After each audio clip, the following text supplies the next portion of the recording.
Ahoj přátelé, kamarádi. Středoevropan se vrací s tím, co jste měli nejradši a co i já jsem měl nejradši.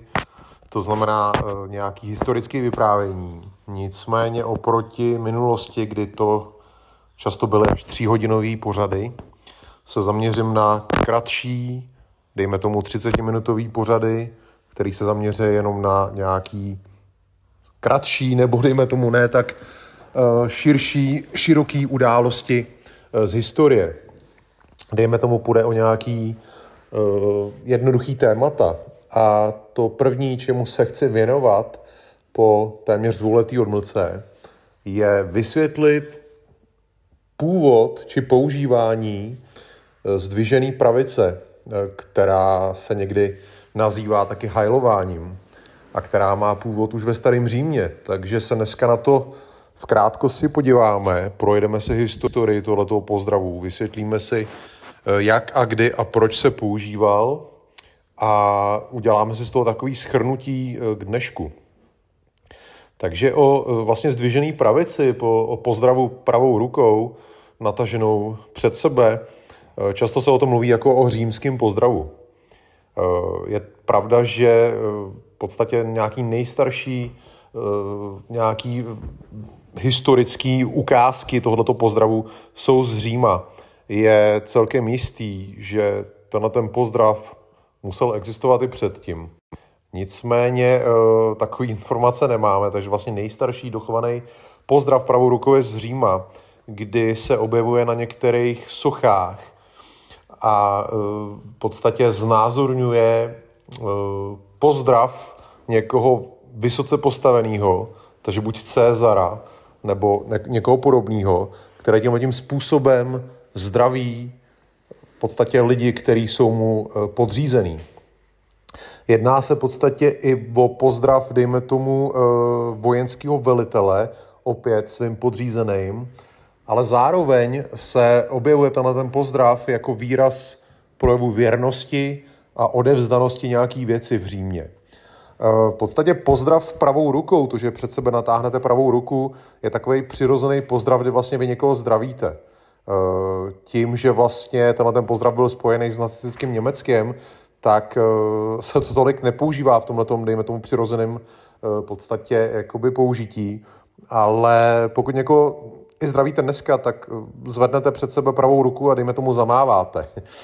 V Římě se v podstatě asi nemávalo, ale nějakým způsobem, v nějakým úhlu se před sebe v podstatě napřímila pravá ruka. Takže ten relativně přirozený způsob pozdravu, dejme tomu hierarchicky z vyšší sféry do té nižší, se v Římě objevoval a neměl nějaký další hlubší význam. Šlo v podstatě o výraz buď teda pozdravu ze strany autority, anebo mohlo jít právě o výraz přísahy věrnosti a odevzdanosti věci.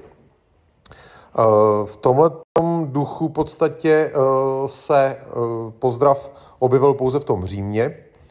Potom vlastně o něm nějaký další, dejme tomu, záznam historický nemáme.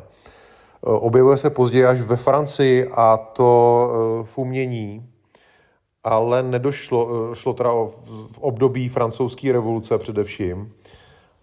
Ale vlastně nemáme o tom nějaký další zase informace o nějakým širším použití. My třeba z naší české historie, nebo z historie, v podstatě nějaký záznam, který je spojený s Českou republikou nebo s historií této země, je spojený s obrazem Alfonse Muchy, slovanský epopeji, kdy vlastně na jedné té scéně z té slovanské epopeji je vidět v podstatě shromáždění lidí, který uprostřed je vlastně symbolická slávě na stromě a okolo vlastně stojí lidi, z nichž někteří se zdraví v podstatě zdviženou pravicí, kdy se má jednat i v tomto případě o nějaký starý, v podstatě evropský pozdrav, který vyjadřuje prostě opět zase vyjádření nějaký věrnosti, odevzdanosti se věci. V tomto případě teda věci slovanství. Nicméně to opravdový velký použití, který všichni známe, se objevilo až v Itálii a krátce na to v Německu. V Itálii vlastně ten pozdrav byl spojený s fašistickým hnutím, kdy se objevil už vlastně v jeho úplném počátku, už v roce 1919 a vlastně když se vytvářela nějaká symbolika fašismu, tak v podstatě ten pozdrav se tím, že vlastně měl vycházet ze Starého Říma, stal něčím jako povinným a byl v podstatě součástí toho italského fašistického režimu. Vlastně fašisti italský měli vycházet teda ze své římské historie, takže v podstatě pro ně to byl v podstatě historický, italský, nebo dejme tomu římský pozdrav, který se teda spojil s fašistickým hnutím.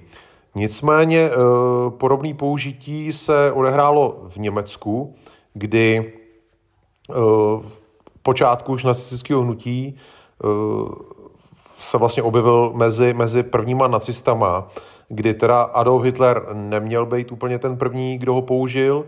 Adolf Hitler tvrdil, že on vlastně vycházel z nějaký germánský historie, kdy zase pozdrav pravou rukou znamenal několik věcí, ať už třeba to, že ukazujete, že vlastně nemáte zbraň, ale podle něj vlastně šlo teda o nějaký starogermánský pozdrav, nebo dejme tomu obecný pozdrav, který se mohl používat vlastně kdekoliv v Evropě, protože byl opravdu obecný. On tvrdil, že vlastně poprvé on pozdrav viděl kolem roku 1921 a v tu chvíli ho začal vnímat jako vlastně oživení nějakých starých zvyků a vlastně začal ho používat pro nacistický hnutí, kdy používalo se vlastně obou straně ten pozdrav. On, Führer, tak jako třeba Cezar v Římě, tímhletím pozdravem zdravil vlastně z pozice své autority, ať už vlastně svoje věrný, anebo lid, a zároveň lid, nebo jeho věrný, mu tímhletím stejným pozdravem vlastně opláceli. Nebylo nějak konkrétně přesně definovaný, v jakém úhlu má vlastně ta pravá ruka být vstyčená. Někde se píše 45%, ale vlastně, co vidíme na všech možných fotkách, videích, že vlastně ten stupeň se pohyboval od těch 45 stupňů až skoro do 90 stupňů. Byl to v podstatě takový pozdrav, který byl, dejme tomu, volně používaný.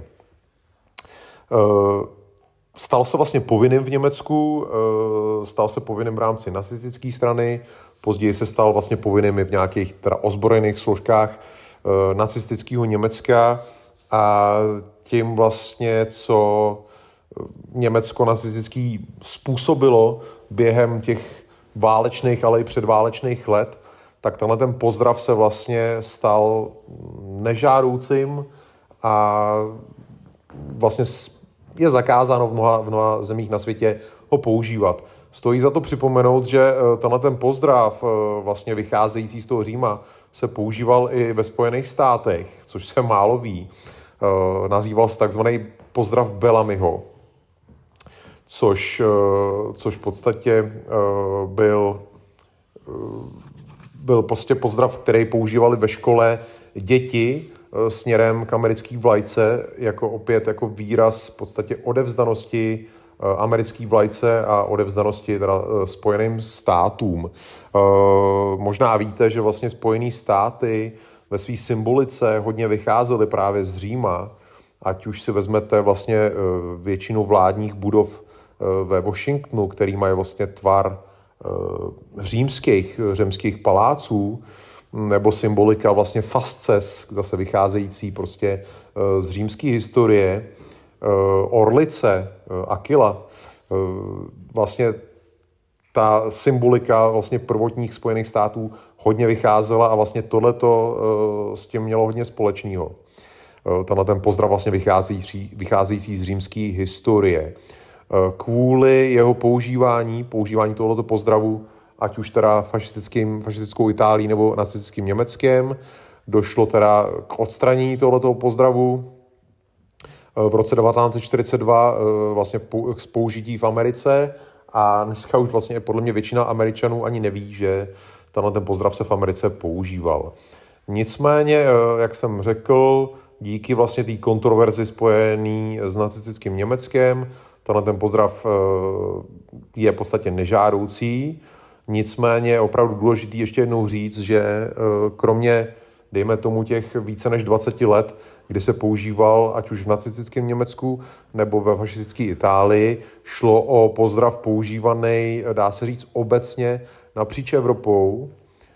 Možná můžeme říct, že napříč světem, ale o tom nemáme moc informací, protože se jedná opravdu takový přirozený pozdrav. Pravá ruka je spojovaná, dejme tomu, s nějakou upřímností, na rozdíl od levé ruky. Vstyčená pravá ruka mohla opravdu znamenat ať už to, že nemáte zbraně, že máte čistý úmysly, že zdravíte v podstatě ty svoje věrný, nebo naopak, že zdravíte toho, koho uznáváte jako autoritu. Takže ten pozdrav se vlastně používal v takový nějaký přirozený podobě napříč Evropou po tisíce let můžeme i říct, pokud se budeme bavit opravdu o starém Římu. Takže vlastně díky těm 20 letům, co se používal v Německu a v Itálii, je ten pozdrav dneska, dejme tomu, nepohodlný, ale má svoji historii, která je mnohem delší než tohleto a k evropské historii jednoduše ten pozdrav patří, takže je na nás, na těch, co přijdou po nás, na v podstatě lidech, který se střízlivou hlavou se zamyslejí nad tím, jestli kvůli vlastně jeho historii tohoto pozdravu v období 20 let, 25 let, jestli prostě je nutný ten pozdrav v podstatě úplně zavrhnout, když se jedná v podstatě o pozdrav, který je přirozený člověku, aniž by o tom nějakým způsobem musel přemýšlet. Jedná se prostě o symbol pozdravu nebo vyjádření prostě té věrnosti, odevzdanosti nějaký věci. Takže je na budoucích generacích i na nás, jestli ten pozdrav se má rehabilitovat a nebo ne.